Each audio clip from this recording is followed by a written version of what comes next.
Hello everyone, in today's video I'll be showing you my upgraded Dell Precision T5500. This is the final upgrade for it.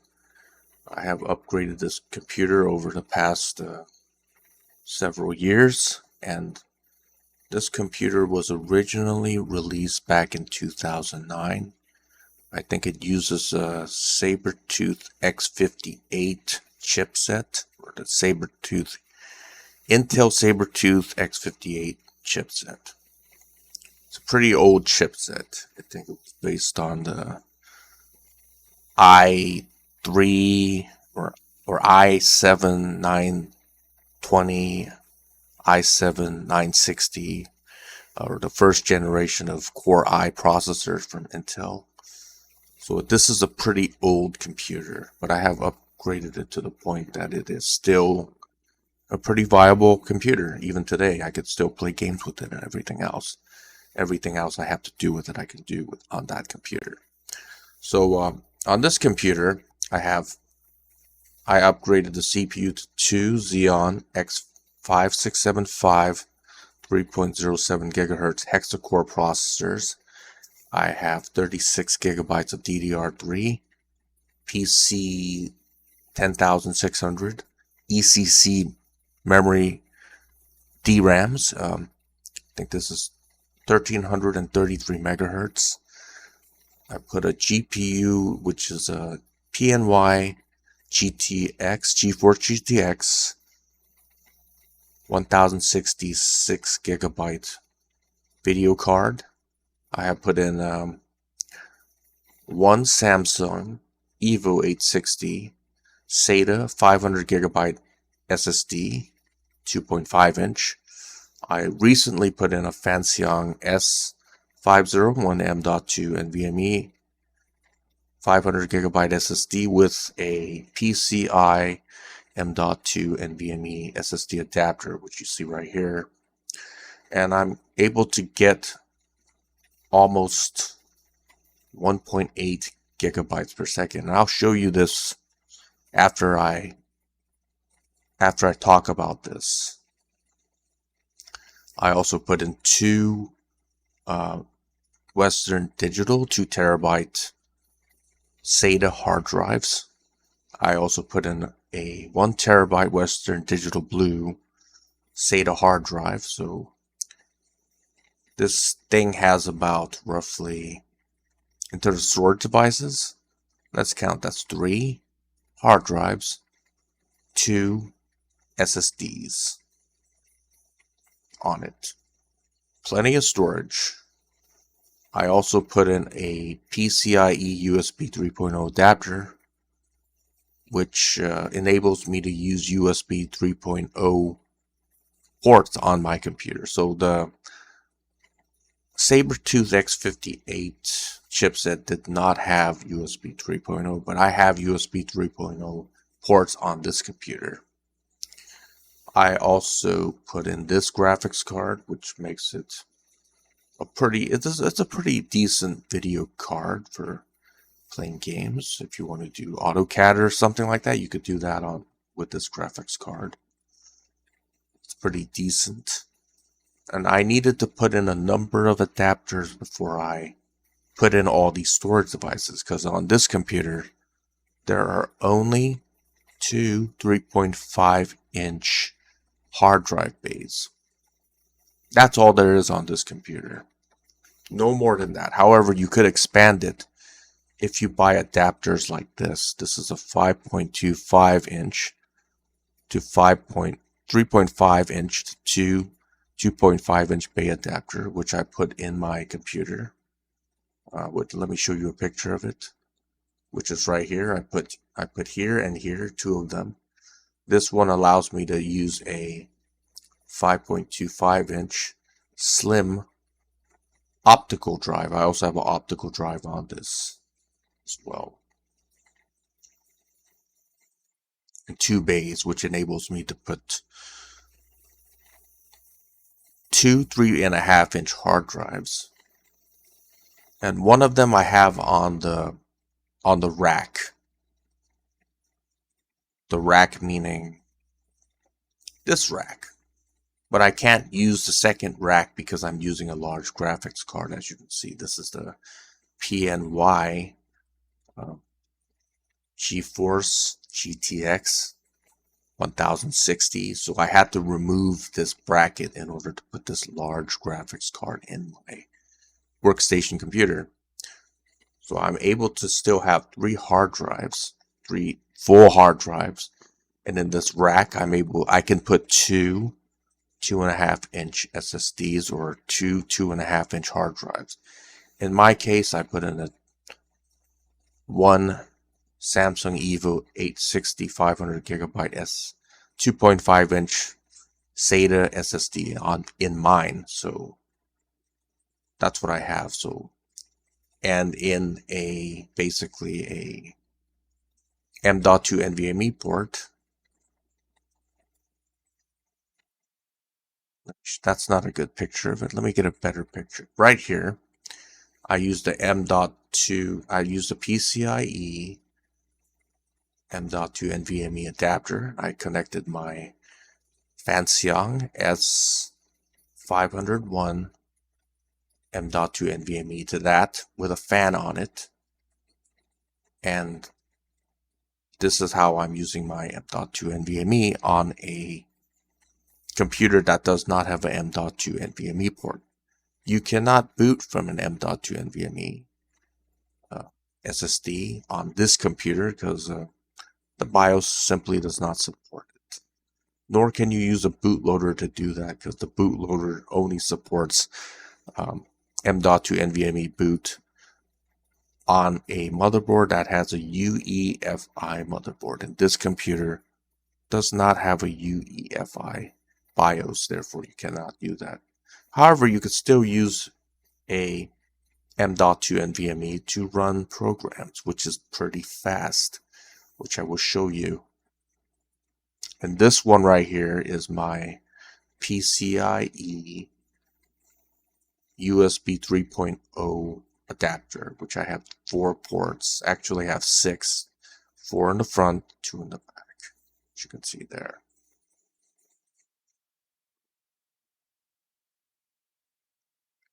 That's what I have on my computer. And this adapter comes with a 5.25-inch.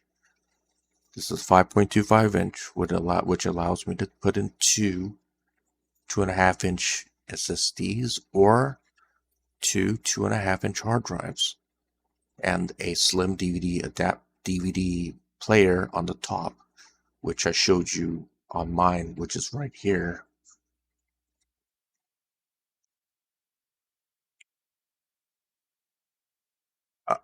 Unfortunately, there may not be enough SATA power connectors, so you might have to buy some adapters for that, especially for if you want to use a fans on your computer. And on my computer, I have 2 80mm fans here, as you can see, which is drawing the air out of the computer, which I use as 2 exhaust fans, as you can see.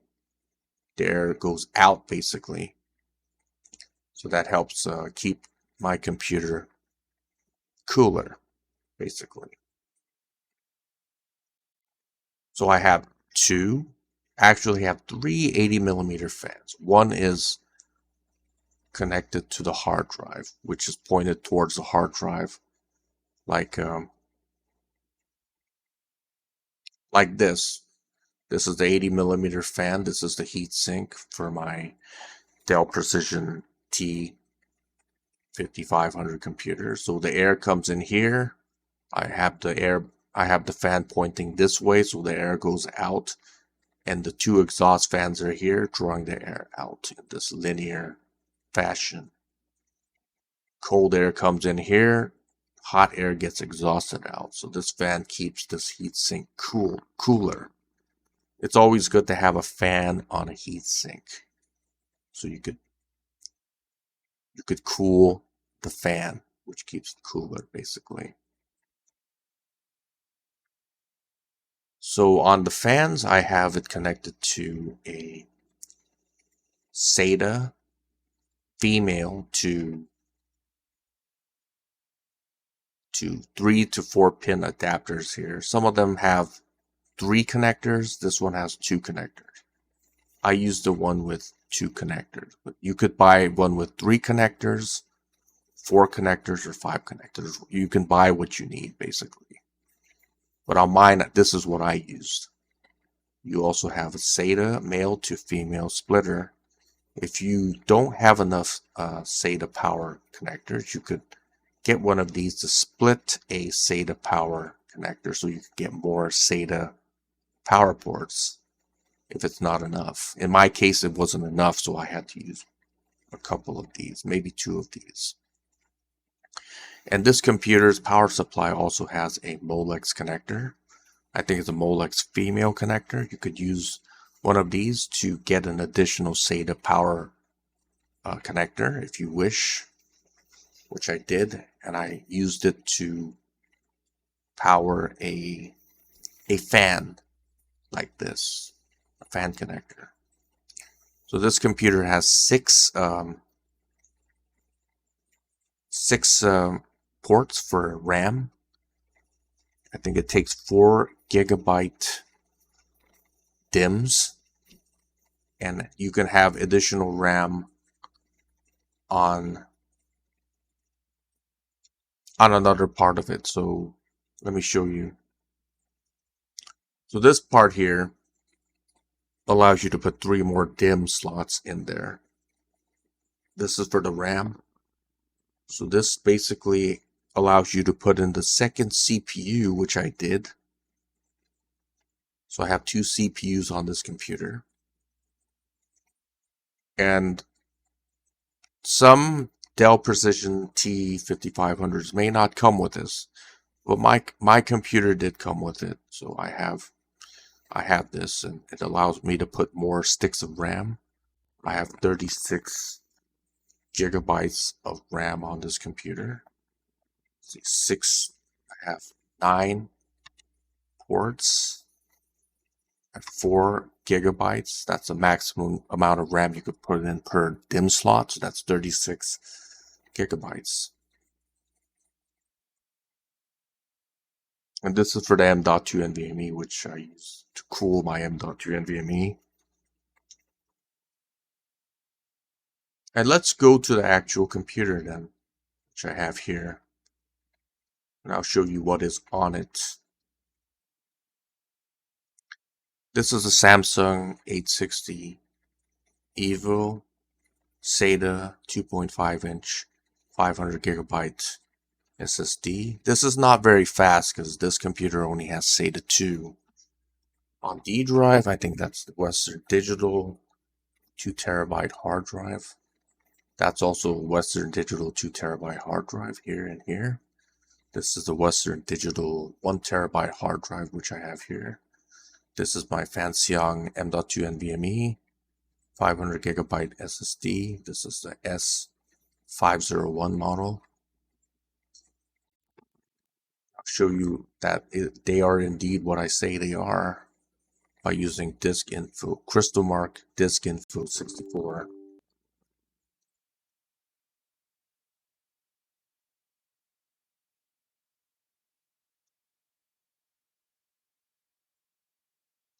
C drive, I said, Samsung EVO SSD 860 2.5-inch. D drive, this is a 2 terabyte. E drive, that's a 1 terabyte Western Digital 3.5-inch.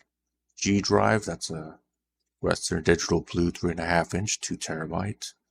And H drive is a Fancyong S501 512 gigabyte M.2 NVMe, which is staying pretty cool because I put that M.2 NVMe, the toaster M.2 NVMe heatsink fan, which is connected to and keeping this thing cool. Let's do some benchmarks with the. I'll first do it on the Samsung EVO 860. And like I said, it's not very fast because this computer only has SATA 2 ports, which will not allow me to get 550 megabytes per second. It only allows me to get up to about 280, anywhere from 270 to 280 megabytes per second. That's 0.28 gigabytes per second for the read speed. Let's see what I get for the write speed.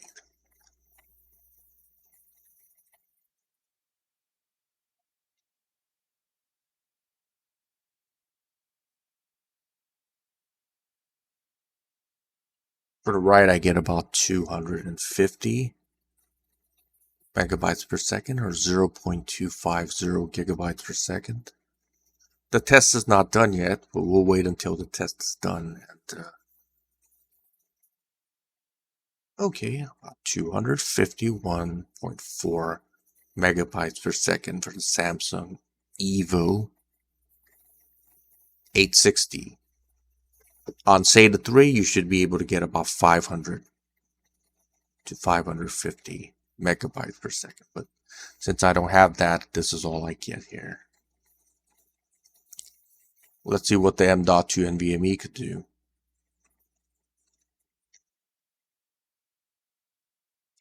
It is a lot faster than 280 megabytes per second. I'll tell you that.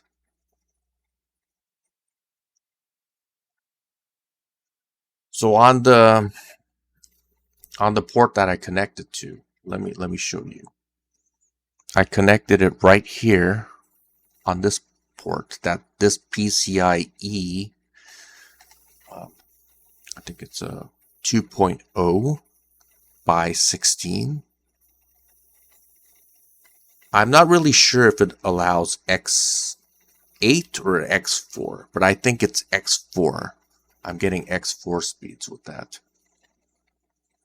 So what I got for the read was 1.787 gigabytes, or 1,787.2 megabytes.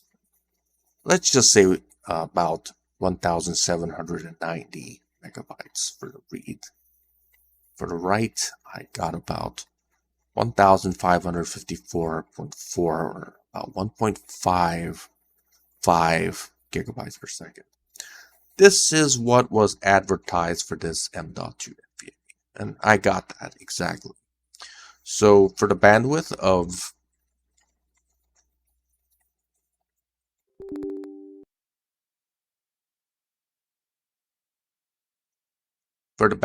this, as you can clearly see, I'm getting PCIe 2.0 by 4, and PCIe 2.0 allows up to 500 gigabytes per lane. So that's times 4 lanes. That's about 2 gigabytes per second, 2,000 megabytes per second. So I'm able to use the full bandwidth of this M.2 NVMe, which is about 1.8 gigabytes per second. I think that's a max for this one. So I'm getting the full bandwidth of it. And this is definitely a lot faster than that 2.5-inch Samsung the Samsung 2.5-inch SSD. A lot faster. Let's see about how much faster. About 6.63 times faster than that. And of course, the hard drive is not that fast. Let's see what the hard drive speed is. The hard drive is even slower.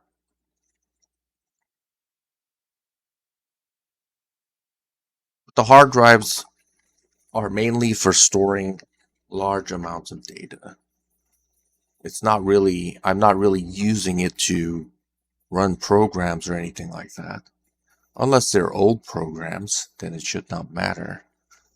The hard drive is fairly slow, about 105 to 100 and maybe 14 megabytes per second. That's about right. It's definitely using the full bandwidth of SATA 2. And for the write, let's see what we get.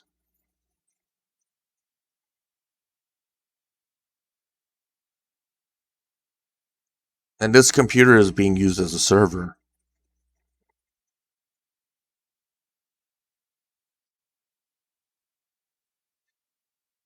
For the write, it's 144 megabytes per second.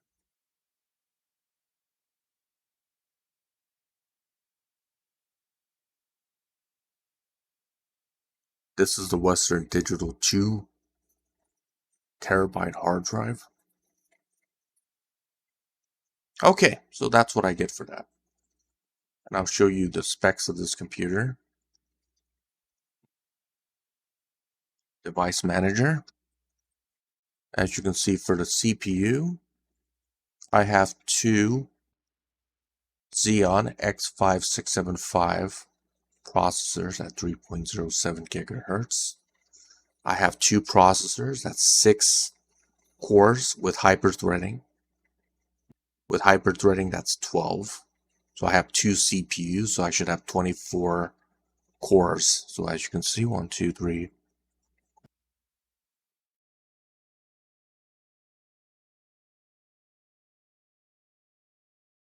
24 cores. That's with the hyperthreading. I also have TPM 1.2 on it. And as you can see, I'm using Windows 11 on this computer. Let's look at the graphics card.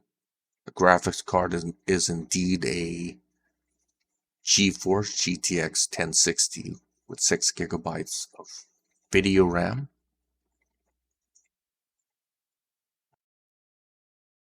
Here are the storage devices. I have 5 of them. One M.2 NVMe, one 2.5-inch SSD, and the rest are just hard drives. 2 terabytes, two 2 terabyte hard drives, and one 1 terabyte hard drive. The RAM I have on this is 36 gigabytes of RAM.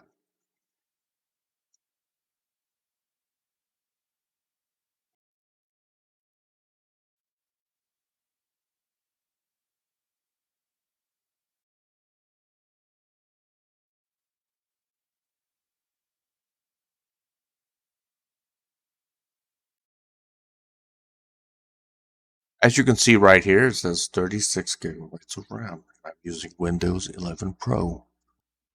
This computer is fairly modern, I think. It's a pretty modern computer. Let's see how it's running. Is it running hot or is it running okay or what? This computer has adequate cooling. The GPU is about 99 degrees Fahrenheit, not Celsius. The CPU core is about 91 degrees. For some cores it's less, 75. So let's say at about an average of 80 degrees Fahrenheit for CPU cores, which is pretty cool, I think. So the computer is running pretty well, no problems. I use this computer as a server, basically.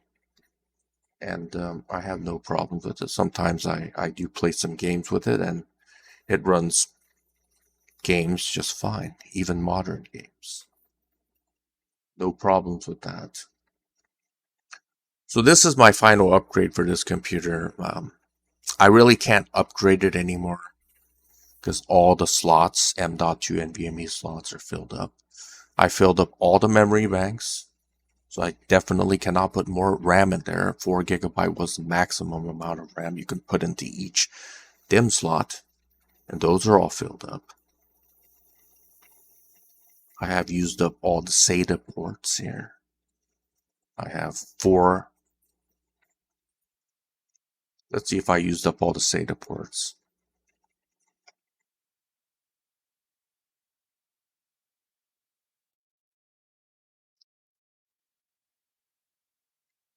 No, I only have 4 devices connected.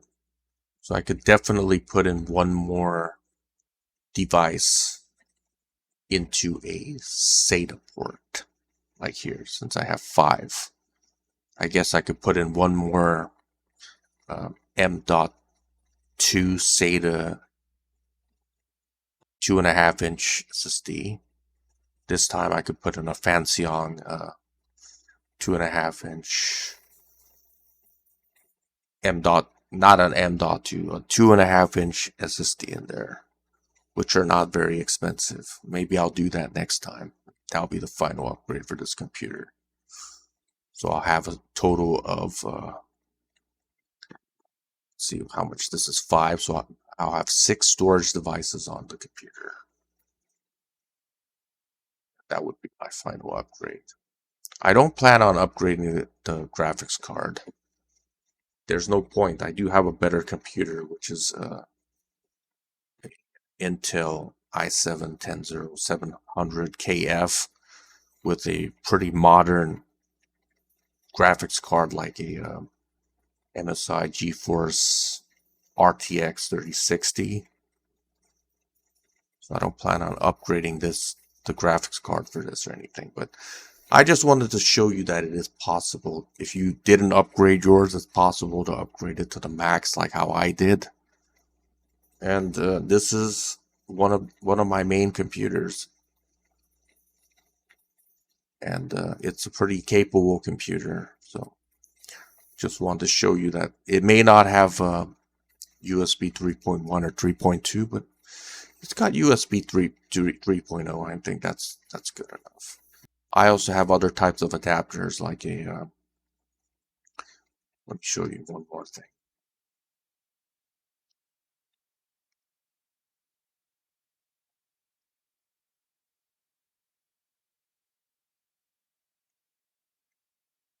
I also have a hard drive dock on it. You could put a hard drive dock on it if you want, USB 3.0. Maybe something like this, or something like that.